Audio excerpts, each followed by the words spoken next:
ariko ubundi mugabo si dufitanye abana batanu. Dufite abana batanu harimo umudasa nabandi bose. Ubu niwe nshaka kumenya papa we rero. Uriya rero usukwe. Niwe wawe wenyine. Nose mabusha buretse gake. Ndeka umunsi arabona rwose. Arabona. Wafuta icumu mabusha. Arabona pe wambe se umugabo we.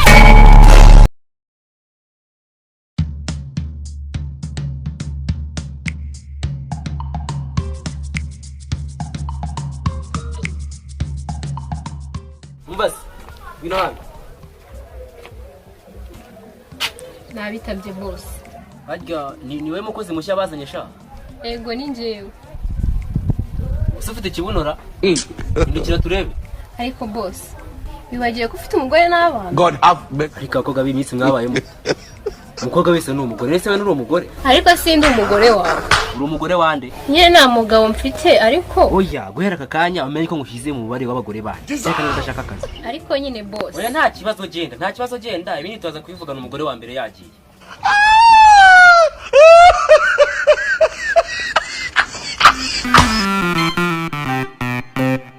Basha, nizere ko wasoje kwahira. Yego nabisoje. Ngaho genda rero ubwire madamu antekere ka cyayanzanire.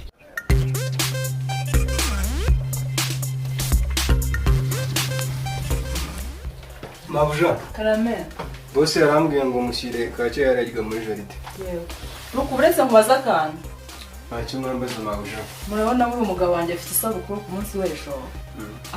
Akunda n'iki ko mwabanye tutarana abana ngo tuzamutegure sifize tumutungoye. Bose kugira ngo mutungure kire kumana umugore by'uburi joro rimwe. Dore mbese uko cyabaye umugabo wanjye se ninakubwiye ko namuhagije. Tumukumve mu maso. Ariko Mabusha akira telefone yanjye mamagare naguze simukadi cyashye. Wigize undi mugore umve ko atagusubiza.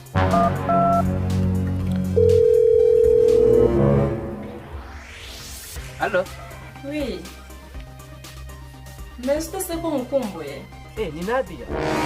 Irakuvugisha mu kanya. Byakino cy'umugore ri mu gikoni ritanyumva. Oya ndabyemera ko mwana twita ronje nta kibazo. Uzi ko ibyo wambwiraga ari byo. Ngoza na phone yanjye nawe kumuzinga ufite umugabo. Nose Mabusha buretse gake. Ndeka umunsi arabona rwose. Arabona. Wafuta icumu Mabusha. Arabona pe wambe se umugabo we. Madamu buretse musobanurire. Ntabyo nshaka kumva. No rwose uyu mugore aranyica rwose.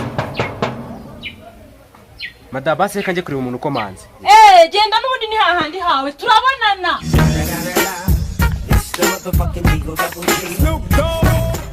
We bite byawe? Mwiriwe neza. Nari meze neza mbere yuko umena amatwi ukomanga nk'uhuruza. Ariko rwose yanumvaga nkomanze gake. Rwose birumvikana nyuma yo kumena amatwi yanjye nawe ntiwayasize kuko ibintu bikuvuga cyane ukabyumva gakeya. Ampaye nka data nibyo navugaga. Ngo vuga iki kugenza mbese witubisha ntabwo uri soniteka. Ngenda ni matere o ku kigo umwana wanyu yigaho. Yakoze iki se kandi? Uyu mwana wanyu rero kumureba hano yaratunaniye ku ishuri. Yakoze iki? Abanyeshuri bigana yarabamaze rwose irwa bakubita amangumi arenda kuzabica. Yesu we. Mwihangane no kuri animate mwihangane pe. Niko sha bino hano. Niko se sha watekerezaga iki kubita umwana w'abandi kumwe? Sinakumwe ngo uzaje kubita ku mutwe. Cyane mate bihangane no kuri pe. Abana b'iminsi arago bacyumva. Ntubwiye inshuro nk'ijana ngajya kubita ku mutwe naga ajya yumva. Ihoze mu bye dufatanyije kuri. Ngo nubu rero ubwo umwana wawe koko. Nonese ko namuwohereje kumurira bikabananira. Oya rwose nago nahabutamo hano. Aho rwose aba wakishe pe. Sinjya nkubita umwana wanjye. Koko sha inyana ni yamweru ko. Ubu rero afite bukura kuri papa we. Utangiye no kunukira mu rugo rwanjye. Oya si ukugutuka. Uyu mwana nago ndibuve hano utamuhanye rwose.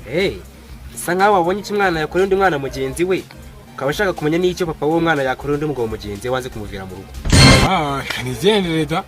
Gusa umenye ko umwana naza ku ishuri mutazanye ntabwo tuzamwakira. Wenda nyine wambe sirewe. Kwigendere sha. Niko sha. Urumva nk'ubu bikubita ku mutwe ntabwo ari kubona ukajya gukurira. Noneho rero ndashaka kugenda nze ndeba abana bose mu bindi mwe. Genda bazane hano.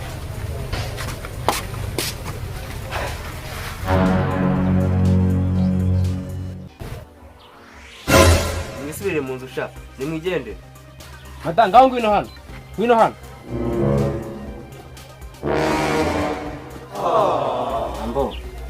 ndaho ni mwareba nagasuzuguro ubu ugiye kumbwira impamvu Toni adasa n'abandi bana bacu. Nyine buriya Kubera iki adasa n'abandi bana bacu? nyine buriya Utambwira ko wanciye inyuma da. Utambwira ko wanciye inyuma. Ubu rwose ndabyumva rwose wanciye inyuma pe. Ngaho se basi ngira papa wa nyayo uriya mwana. ari kurigiza nkana rwose. Hari undi tubana utari wowe? Ni gute se uriya mwana nyine atari gusa n'abandi ntabwo mbyumva. Ariko rwose nawe ndagusobanurira rwose nkamera nk'ugusorera mu rucaca. Ariko ubundi mugabo si dufitanye abana batanu. Mfite abana batanu harimo umudasa n'abandi bose. Ubu niwe nshaka kumenya papa we rero. Uriya rero usukwe. Niwe wawe wenyine. You got it? Ngo If you don't get it, forget about Niwe it. wawe wenyine.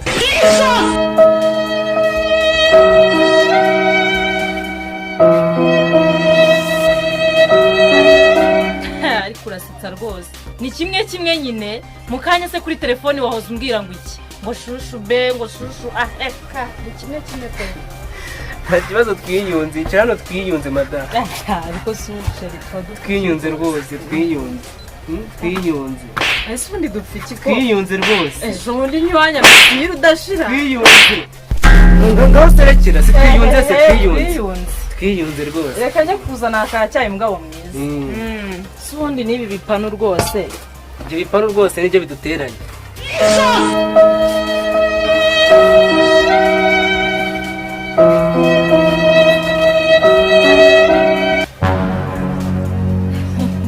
Naho ndetse mugabo watuba dupfa iki rwose. Uzaniye kacyayi. Dore kacyayi ariko rero iki ni icyanjye cy'iburyo nyine. Icy'ibumoso nicyo cyawe. Nta kibazo. Ahubwo nta gasukari karimo. Zana agasukari nta kibazo. Ariko wibuke Yego. iki cy'iburyo nicyo cyanjye. Ubu rero kare kazi ngo karandangije. Usinyweni. Agasukari nabihazaniye. Nshaka kurekera ko ngako nta kibazo. Have kunywa ariko ku buzima bwacu.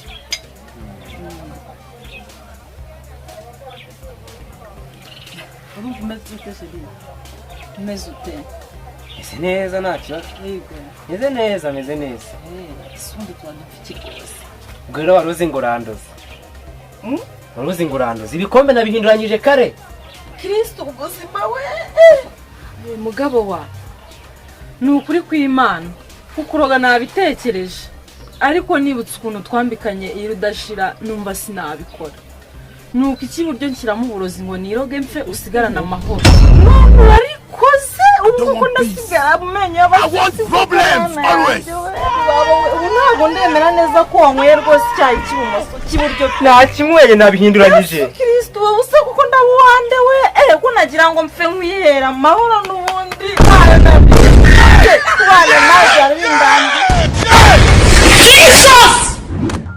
Ariko uri muranyinisha. Oya ntabwo nkukinisha ni ubutaraza. It is finished.